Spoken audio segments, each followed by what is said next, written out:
Hello বন্ধুরা, welcome our YouTube channel Suraj Badyakar education.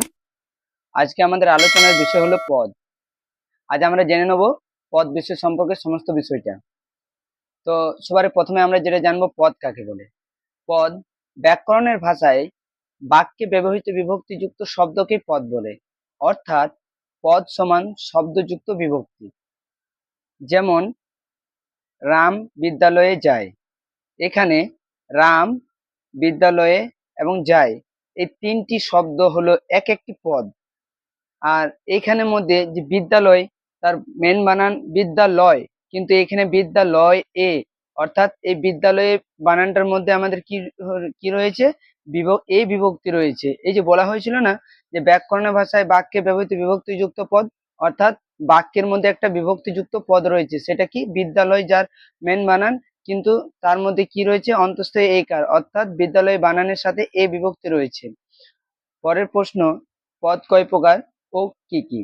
পদ 5 প্রকার, যথা 1 বিশেষ্য, 2 বিশেষণ, 3 সর্বনাম ও 4 ক্রিয়া এবং 5 অব্যয়।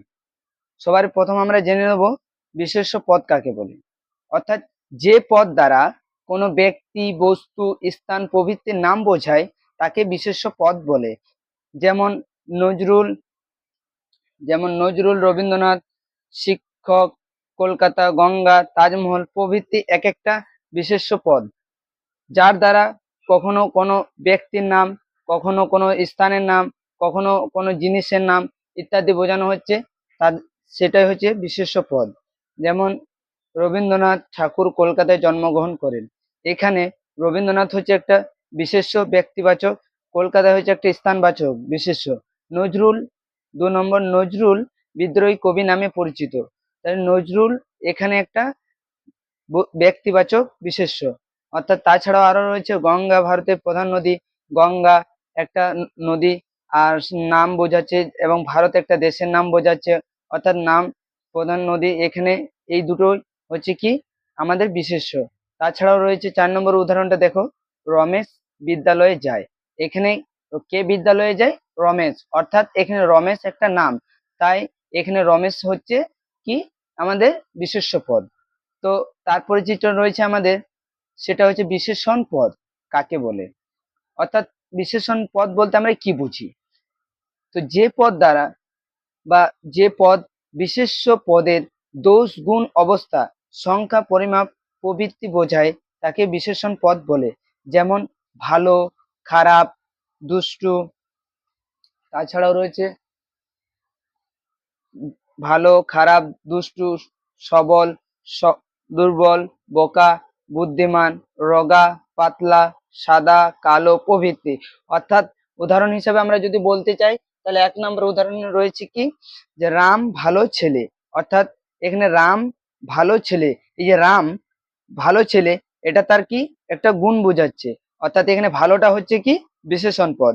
এই বাক্যের মধ্যে কি রাম ভালো ছেলের মধ্যে যে বাক্যটা রয়েছে সেটার মধ্যে বিশেষণ পদ কোনটা?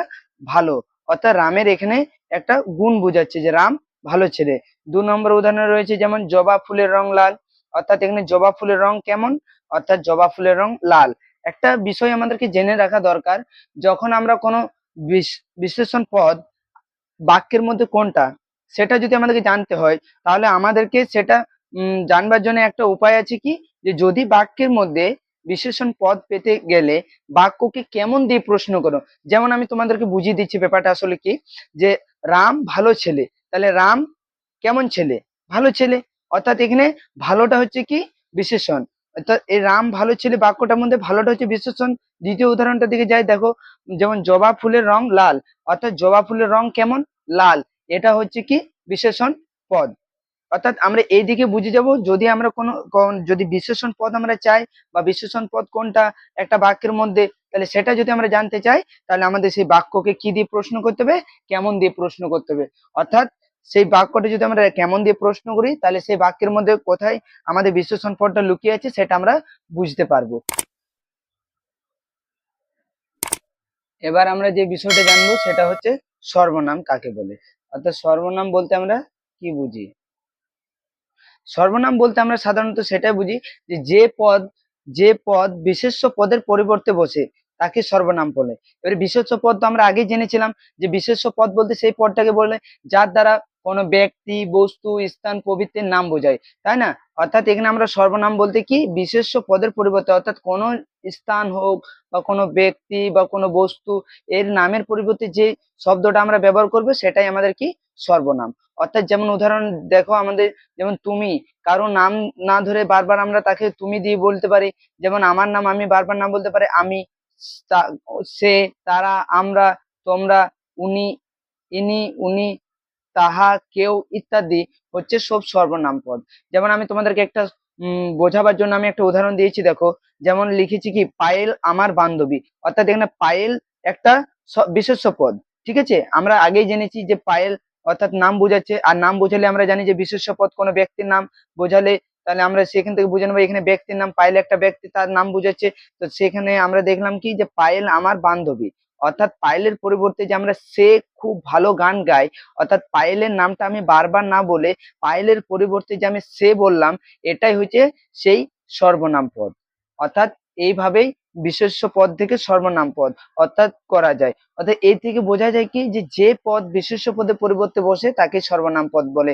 অর্থাৎ বিশেষ্য পদ আমার ছিল কে পায়েল আমার বান্ধবী, এখানে পায়েলটা ছিল আমার বিশেষ্য পদ, আর পায়েলের পরিবর্তে আমি কি করেছি সে, অর্থাৎ এখানে আমার সেটা হয়েছে বিশেষ্য পদ। এবারে পরের যে আমাদের রয়েছে সেটা হচ্ছে অব্যয়।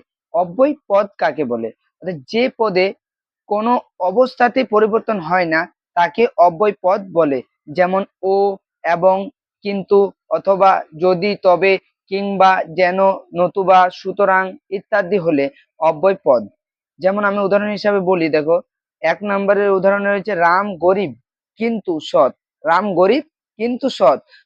এখানে এই যে কিন্তু, এই যে দুটো বাক্যকে দুটো জিনিসকে একসঙ্গে জয়েন্ট করছি যেটা, সেটাই আমাদের কি কিন্তু, সেই কিন্তুটাই হচ্ছে এখানে আমাদের অব্যয় পদ।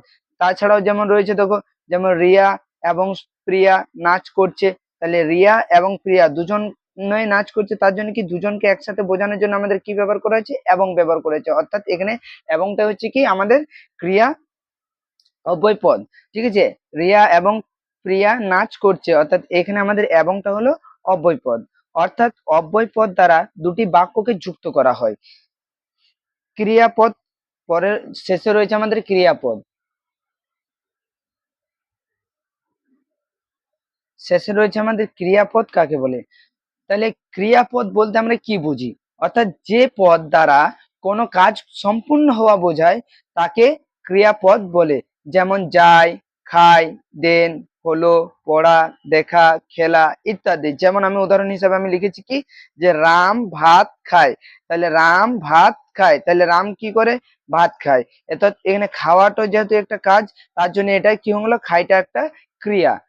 তাছাড়াও রয়েছে দেখো রমেশ মাঠে ঘুড়ি ওড়ায়, তাহলে রমেশ মাঠে কি করে ঘুড়ি ওড়ায়, অর্থাৎ ওড়াইটাও একটা কাজ করছে যেহেতু, তাই এখানে ওড়াইটা হলো আমার ক্রিয়ার একটা উদাহরণ।